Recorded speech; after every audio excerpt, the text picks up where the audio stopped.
의사 증원 문제, 연금 개혁 이런 부분에서는 시급성이나 그런 부분에서는 뭐 공감하는 부분도 입장 부분이 있었고요. 또 민주당이 오늘 또 여야정 민생 협의체를 대통령이 제안해 오면 TF를 구성해서 적극 응하겠다라는 점에서는 어쨌든 뭐 물꼬는 좀 터지긴 한 것 같습니다, 권 의원님. 네. 예.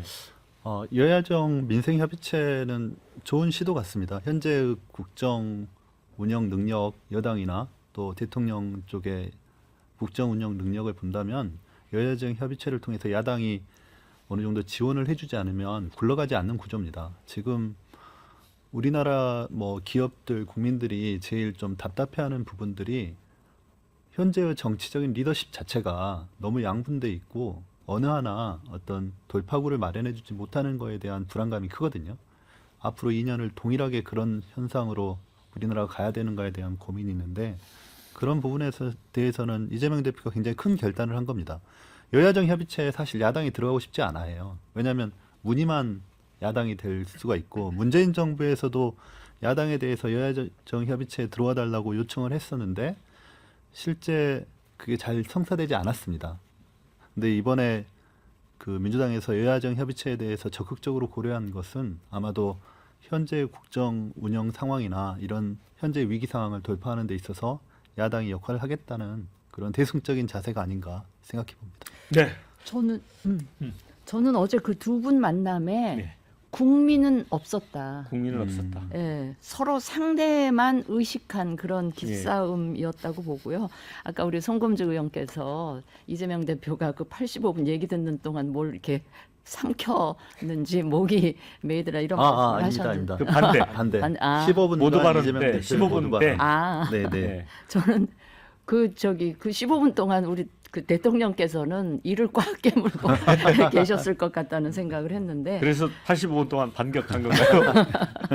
그런데 어쨌든 회담 결과에 대해서 이 평들이 다 별로 안 좋잖아요. 되게 부정적인 평가가 주를 이루다 보니 그 여야정 협의체라도 살려야 되겠다라는 생각을 한 게 아닌가 싶고 저도 그랬으면 좋겠다는 생각이 들고요. 저는 그게 구성이 되려면 좀 빨리 구성이 돼서 그 왜 이재명 대표가 제안했던 민생 지원금 그 25만 원 그거에 대해서 여권에서도 그거를 온 국민에게 똑같이 주는 그 방식이 아니고 지금 자영업자는 자영업자대로 너무 힘들고 그다음에 우리 저소득층은 이 가처분 소득은 줄고 물가는 오르고 하기 때문에 그런 상황을 고려해서 그 인플레이션에 영향 주지 않는 방식으로 선별적으로 좀 여유가 있는 계층 줄 거 없고요. 정말 힘들어하는 계층에 조금 더 많이 주는 선별적 지급으로 하고 그게 물가에 영향을 주지 않는 방식으로 좀 하는 그런 거 정도는 여야정 협의체에서 빠른 시간 내에 좀 합의가 됐으면 좋겠고 여야정 협의체의 성격을 어떻게 가져갈지는 모르나 그 최상병 특검 관련해서도 조금 뭔가 이견을 좁혀가는 그런 결과물이 나올 수 있었으면 좋겠다. 아마 여야정 협의체는 네. 그런 큰 정치적 테마에 대한 네. 그 처리하는 과정이 아니고 아마 정책적인 부분에 대한 보완들이 될 것 같고요.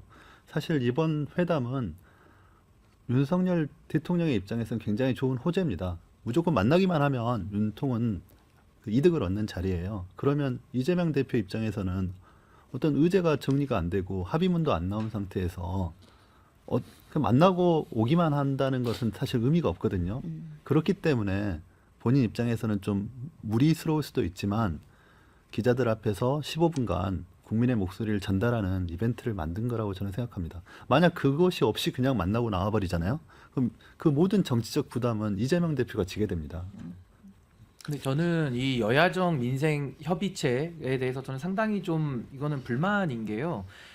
민생을 논의하기 위해서 국회를 정상화하면 됩니다. 그리고 거기에 정부 관계자들이 매일 출석해가지고 상시 협의를 하게 돼 있거든요. 근데 지금 그게 안 되니까 또 여야정 협의체를 만들어서 별도의 루트로 또 한번 이걸 풀어보겠다는 거니까 저는 뭐가 주된 것이냐. 국회를 정상화하는 게 더 주되고 저는 원칙적인 거라고 보여지거든요. 사실 어제 영수회담에서도 윤석열 대통령은 총리 인준에 대해서 야당의 이해를 구하고 또 이재명 대표는 최수근 상병 특검에 대해서 대통령 거부권 쓰지 않겠다는 약속을 받아왔어야지 정상적인 영수회담이 되는 건데 해야 될 일은 안 하고 엉뚱한 여야정 민생협의체 갖고 와서 인제부터 공부하겠다, 인제부터 민생하겠다라고 하니까 국민들께서 이걸 보면서 진정성을 못 느끼는 겁니다. 이거 또 이러다가 시간만 보내면서 오히려 최승훈 특검도 못 하겠구나라는 우려가 들 수밖에 없는 것이고, 어제 비공개 회담에서 윤석열 대통령이 85%를 이야기했고 이재명 대표가 15% 얘기했다고 하는데요. 전 이것도 굉장히 잘못됐다고 봅니다. 이재명 대표가 얘기 들으러 간 게 아니잖아요.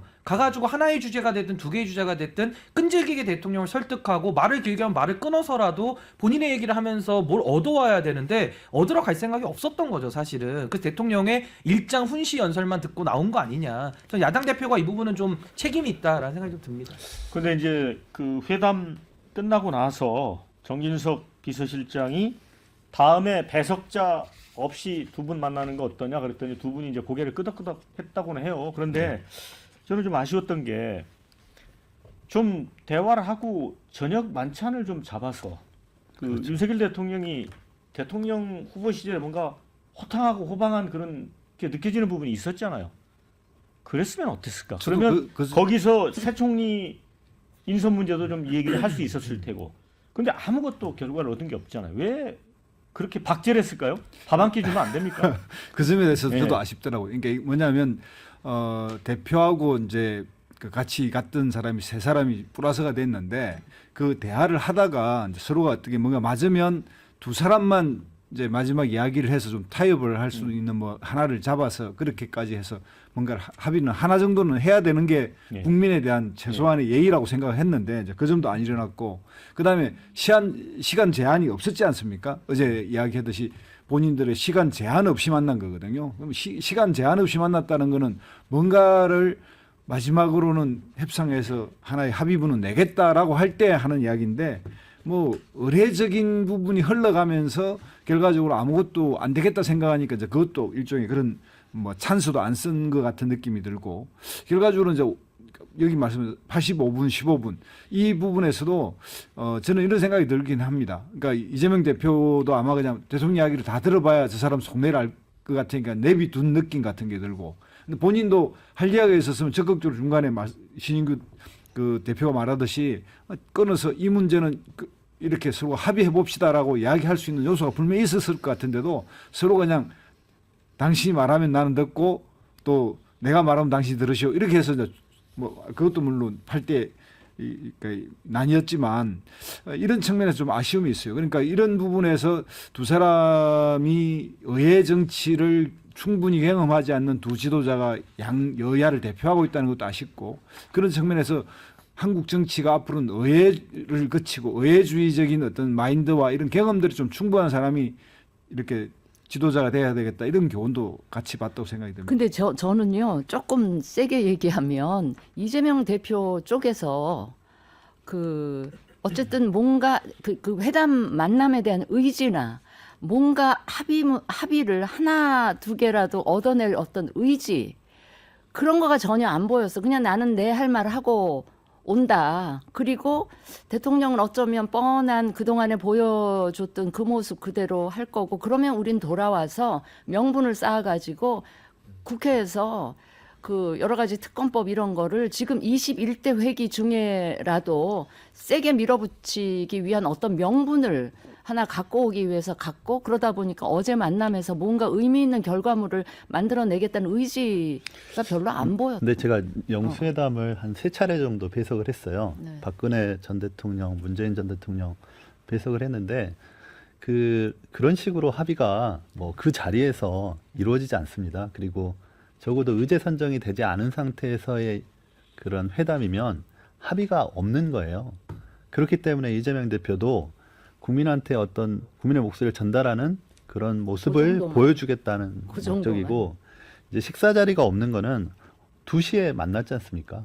2시에 만난 것 자체가 그런 거는 배제된 상태에서 이 만남 자체에 의미를 두겠다는 대통령실의 의지가 반영된 것이고 민주당 입장에서 또는 이재명 대표 입장에서 그런 구조화에서 그럼 뭘 할 수 있겠습니까? 그냥 대통령과 이재명 대표가 만나는 자리에 그냥 사진 찍어서 올리는 것. 조국 대표가 얘기한 그 정도 수준의 들러리가 되는 것은 원치 않았겠죠. 이재명 대표는. 그렇기 때문에 15분간 그 국민의 목소리를 전달한 것이고 이제 말씀하신 것처럼 한두 의제를 정리해 가지고 집요하게 대통령을 설득해야 되는 것 아니냐.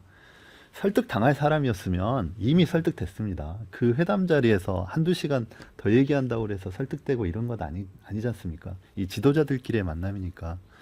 그래서 저는 뭐 이 틀 자체에서는 민주당의 입장에서도 그렇고 대통령의 입장에서도 그렇고 자기들이 원하는 것을 그냥 가지고 간 회담이고 답답한 건 국민인 거고 근데 제가 우려스러운 건 앞으로 2년이 이런 동일한 모습들이 계속될 것이냐. 오늘 여야정 협의체를 받아들이듯이 민주당이 좀 더 대승적인 차원에서 야당이 이끌어가는 모습을 좀 보여줄 것이냐가 3년 후에 대선의 향방도 좀 가늠하는 것 아닌가 이런 생각을 합니다. 저는 이 상황에서 우리가 확실한 협치가 아니라 약간 모양만 내는 협치로 흘러갈 가능성도 배제할 수는 없거든요. 그렇죠. 그럼 네. 또 한 번 국민들은 더 절망하시는 거고 저는 최수근 상병 특검법은 야당이 저는 사생결단하고 이거는 통과를 반드시 시키고 그러니까 여당을 압박해서라도 전 결과물을 얻어내야 국민들 앞에 할 말이 있다고 생각이 드는데 여기서 이제 민생 협치 이런 걸로 갑자기 국면이 전환되면서 이 특검법에 대해서는 또 여당에서나 정부에서는 침대 축구를 할 수가 있거든요. 그러면서 증거인멸의 시간은 다 가고 국민들의 마음은 타들어가는 전 이런 현상들 때문에 민주당이 욕심을 내지 말고 국민들이 가장 많이 동의하는 것 단 하나만 가지고라도 제발 성과를 좀 내자라는 생각이고 그 성과 없이 저는 다음 국면으로 민주당도 넘어갈 국민적 동력을 얻을 수가 없다. 전 총선 결과에 만족해서는 안 된다고 생각합니다. 이재명 대표가 계속 그 주장을 했던 25만 원 민생 회복 지원금 문제에 대해서는 대통령이 이 선별 지급론으로 사실상 반대를 한 상황이고요. 그다음에 이태원 참사 특별법도 뭐 피해자 유족 지원 여기에는 대통령이 공감한다. 그렇지만 민간조사위원회에서 영장 청구권을 갖는 거 이건 법리적 문제가 있기 때문에 다시 논의하자 이렇게 얘기를 했다고 합니다. 그런데 뭐 남북관계 외교 기조의 전환, 일본의 오염수 문제 이런 것도 언급이 있었는데 이거는 뭐 대통령이 특별히 또 언급을 하지 않았다고 해요. 그런데 어떤 댓글도 이렇게 보면 결국 이렇게 성과를 안 낼 거면은 두 사람이 다 쇼한 거다라는 어떤 반응들이 주가 되는 것 같습니다. 아니 근데 네. 선별 지급론이 오히려 낫지 않냐 이렇게 얘기한 거는 그게 사실상 반대 입장일까 저는 의심이 되는 거거든요. 선별 지급론이면 그 부분에 대해서는 논의를 해볼 그렇죠. 여지가 예. 여지가 있으니까 이거라도 그러니까 좀 이재명 대표 입장에서는 선별 지급이 아니고 전 국민 대상이기 전 국민 때문에 대상이죠. 그런 측면에서 보면 반대 입장이고 또 그 의원님 말씀하신 측면에서 보면은 약간 대통령이 그렇다고 민생지원금을 안 하겠다는 건 아니고 네. 이렇게 볼 수도 있죠. 그래서 그러면 이재명 대표 쪽에서 그러면 우리 선별 지급이라도 합시다. 지금 너무 어렵고 양쪽이 저소득층도 어렵고 자영업자도 어려우니 이렇게 의원님 갈 수도 가능성이 있잖아요. 있어요? 의원님 이 네. 문제는요 네. 굉장히 오래된 이슈지 않습니까? 대통령 선거 전부터 계속된 그러니까 선별 지급이냐 일괄 국민들은 모두 지급하느냐의 문제이고 이 부분은